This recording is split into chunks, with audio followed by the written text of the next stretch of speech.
Okay, guys, so there's something I've been wanting to tell you for a little bit now.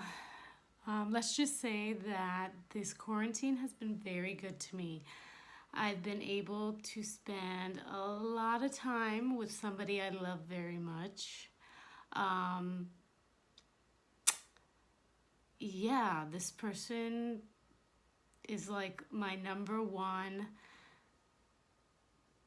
I don't know what I would do without them. I love them so much, and I'm so glad I got to spend time with them during this quarantine break. I would not survive this quarantine without them.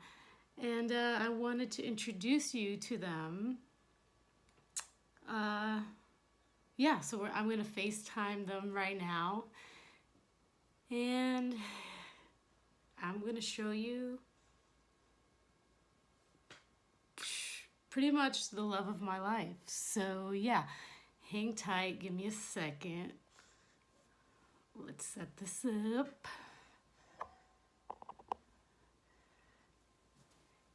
Hey, my baby, how you doing?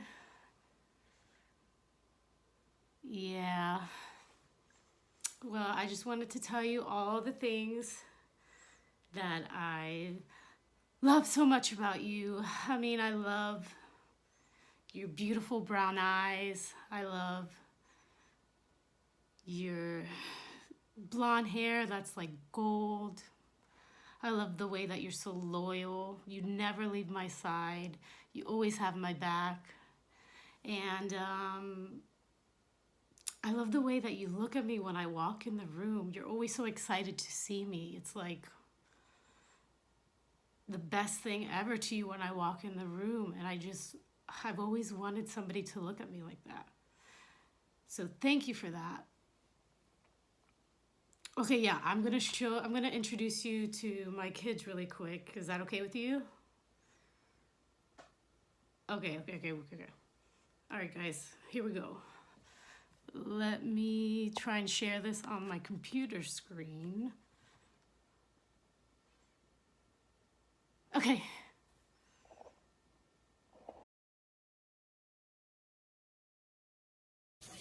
Ha! You thought!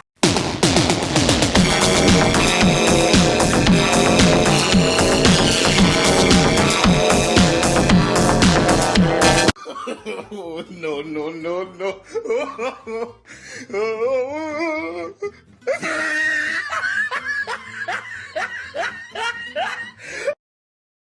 Okay, so what we're gonna do in math today is kind of like what we've been doing the past 2 days, except now we can't see those little cubes. And so we're gonna have to figure out the length, width, and height of each piece.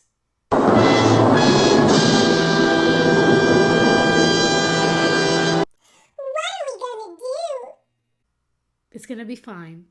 We just gotta follow the same steps we have been doing for the past 2 days. So first, I can tell that this is not just a rectangular prism. It's made up of more than one rectangular prism. What do we do? Cut it, cut it, cut it, cut it, cut it, cut it, cut it, cut it. Them bricks are way too high, you need to cut it. That's right, we gotta cut it. We gotta split that shape into two pieces. And that's what I'm trying to do right here. I'm cutting it, I'm splitting it into two rectangular prisms, one on the left and one on the right. So now I'm going to try and figure out the length, width, and height of each piece. So right here I see the length is 2. But wait, I don't know the width. We got to find those missing dimensions, and I'm going to use what I know, what they give me to help me figure that out. So first I can see that the length of this bottom piece is 6 feet. That whole thing is 6 feet. From left to right, it's 6 feet long. So I'm going to use that to figure out that missing piece with the star. I know that piece on the left is 2 feet. The whole thing is 6 feet.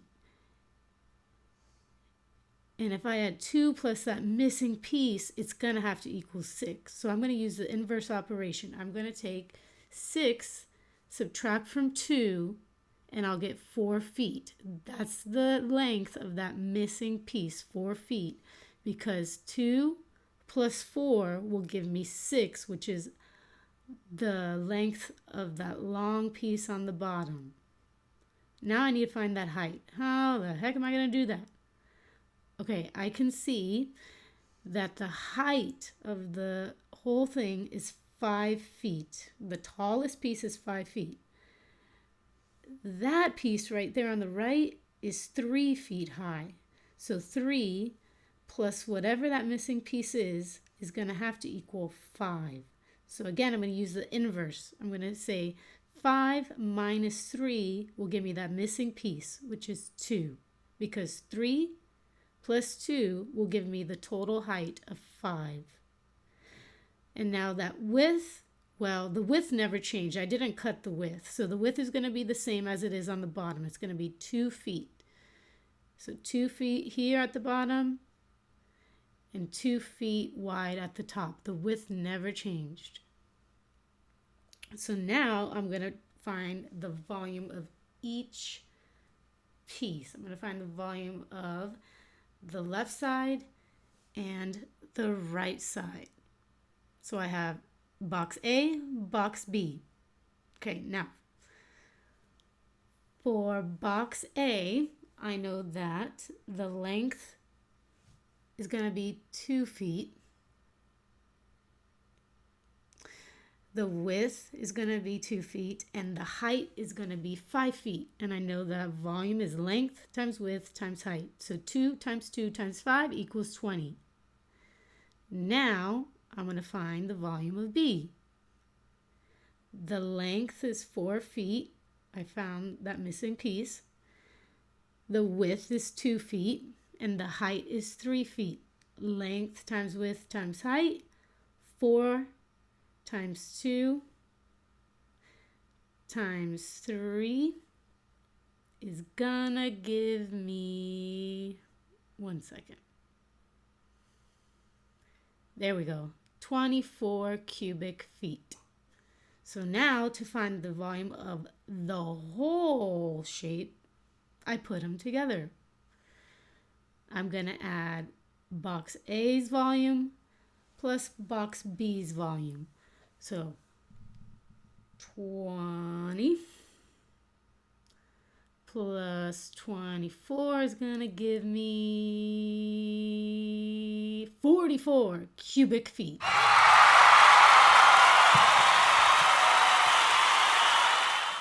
All right, now we're going to try to separate this another way, because there is another way that we can cut it. Okay, there's probably always more than one way that you can cut the shape. So I'm going to show you the next way. So instead of cutting it so that there's a left piece and a right piece, I'm going to cut it so that there is that top little box and then that bottom box. So now we have box A, which is the top little box, and box B, which is the bottom little box. All right. So now I'm going to take the length, width, and height of box A and multiply them. So 2 times 2 times 2 gives me 8 cubic feet. Now for box B, my length is going to be 6 feet. My width is going to be 2 feet. And my height is going to be 3 feet. So 6 times 2 times 3 is, drum roll, 36 feet. Now when I add those two volumes together, I should get the same exact answer as I did before. 44 cubic feet. Same volume, I just split it a different way. Okay, now this one is a little tricky, so we got to pay close attention. So first thing I'm going to do again, I'm going to cut it,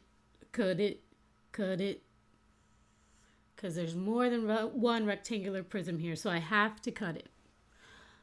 Okay, so now I'm going to find the volume of the top box. I'm going to call that box A. And then I'm going to find the volume of the bottom box. I'm going to call that box B. Now, there are a lot of missing dimensions here, so we got to figure this out. I don't know the length of box A. I know the width. The width didn't change. It's going to be 4, just like it is in the bottom. And the height, I don't know that either, because actually that 2 on the side is talking about that piece, that side piece. Each 2 there on the side is talking about the side piece. That's not the height, all right? So I'm missing not only the length, but I'm also missing the height. So I'm going to use what I know to figure it out. I know that the total length is 12. I know each side is 2. Each of those side pieces, the gaps. So 2 plus 2 plus my missing length there has to equal 12. Okay? Because each of those sides is 2. Then I have my missing piece, and all together it has to equal 12. So what will that missing piece be? So let's figure this out. 12 minus 4, because 2 plus 2 is 4. That's what I know. Equals 8. So my missing length is 8.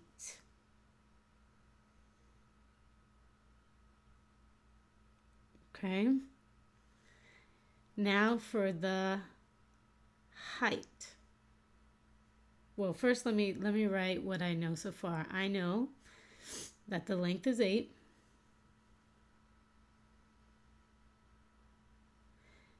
And I know that the width is 4.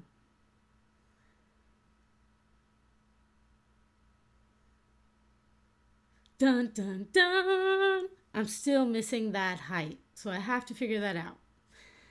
I know that the total height of this shape is 11 from top to bottom, bottom to top. It's 11 inches high. I know the bottom box has a height of 6 inches. So 6 plus the height of box A has to equal 11, because that's the total height. So 6 plus the height of A has to equal 11. Okay, so I'm going to use my inverse again. I'm going to take 11 and I'm going to subtract 6 from 11, and that will give me my missing height for A. My total height is 11. I'm going to subtract the height of box B from it, and that will give me the height of box A, which is 5 inches. So my height of box A is 5. My length is 8. My width is 4. And my height is 5. And altogether that is, I'm not telling you. That's for you to figure out. All right, now we're going to go to box B. Okay, so for box B, we're pretty lucky with box B. We have all the dimensions. I know my length is 12.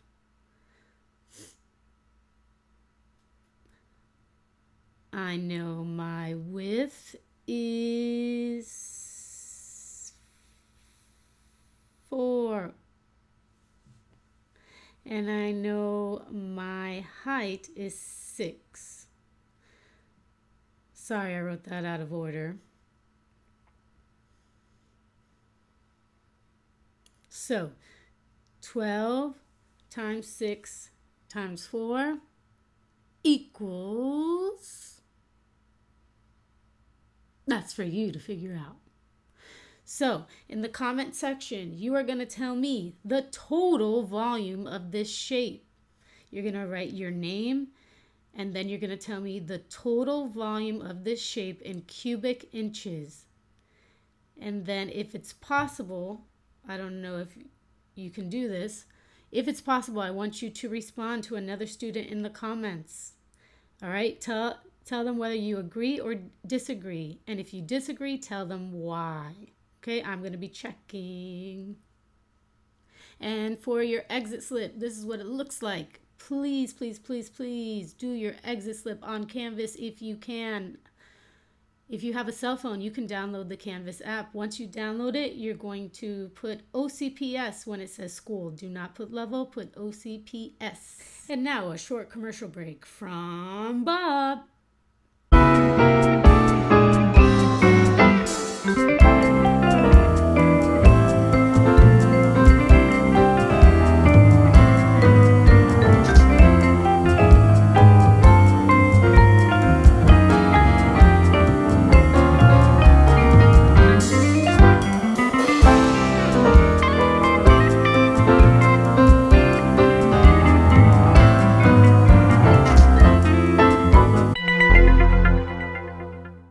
I'm back. Alrighty, people. Today in science, we are talking about the food chain.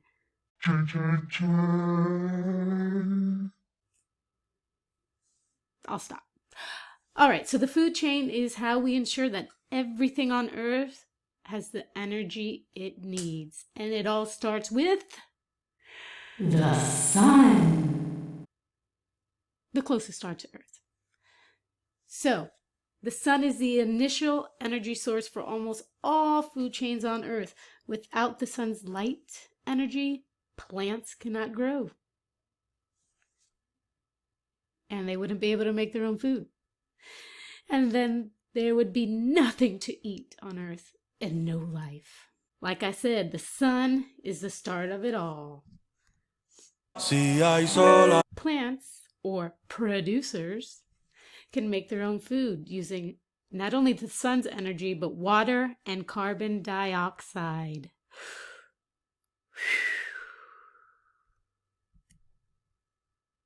And then we have consumers who consume.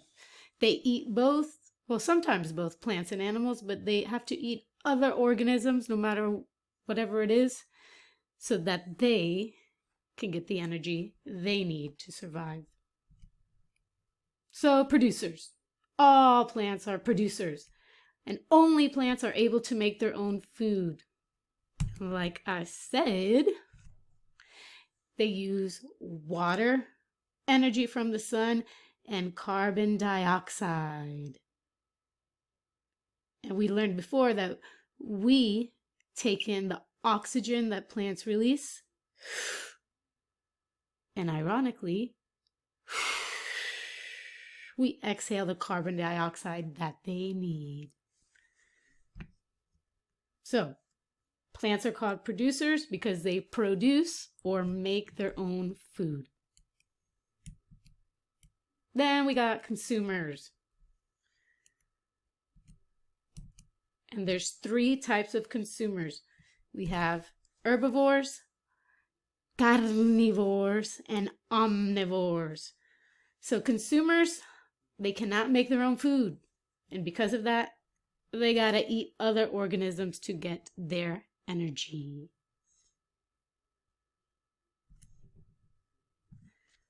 First up, herbivores.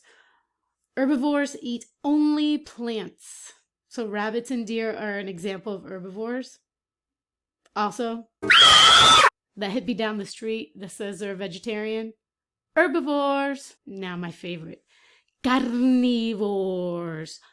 That's where we get the word carne.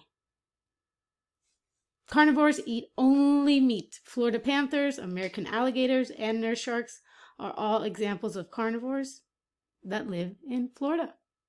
Another example is the honey badger, one of my favorite carnivores. This is the honey badger. Watch it run in slow motion. Look, It runs all over the place.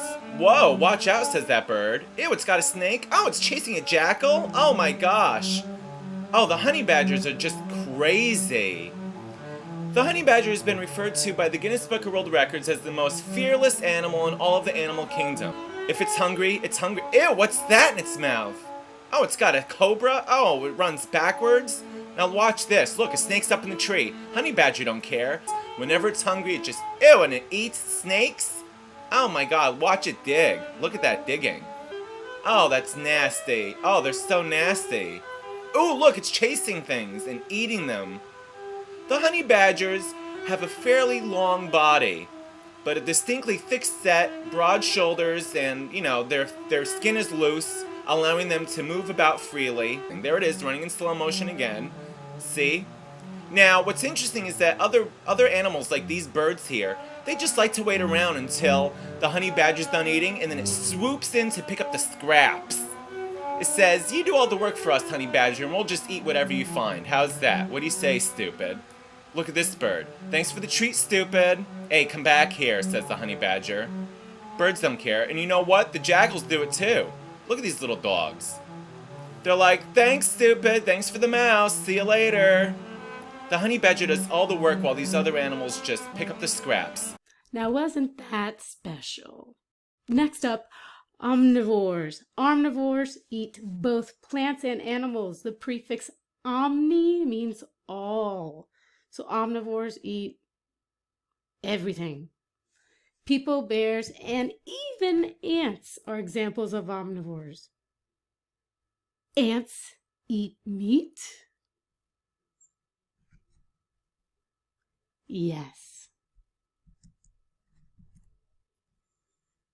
All right, now it's your turn. You're going to do this activity. Should be in your packet. You're going to decide which ones are producers, which ones are consumers. And if it's a consumer, you're going to put either H, C, or O to say whether it's an herbivore, a carnivore, or an omnivore. Have fun. All right, now your exit slip, which is graded.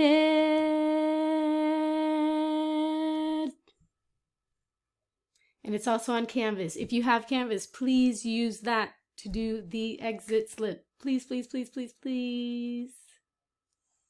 If not, you're going to do this in your packet and send me a picture. And if you don't have the packet either, write it on a piece of paper, send me a picture. This is graded.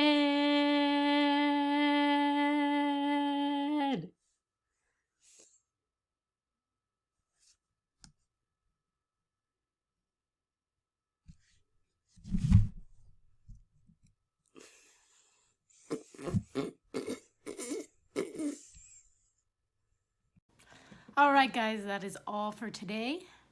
Happy April Fools. You got pranked. You got finessed. You got skirt. You got yeeted.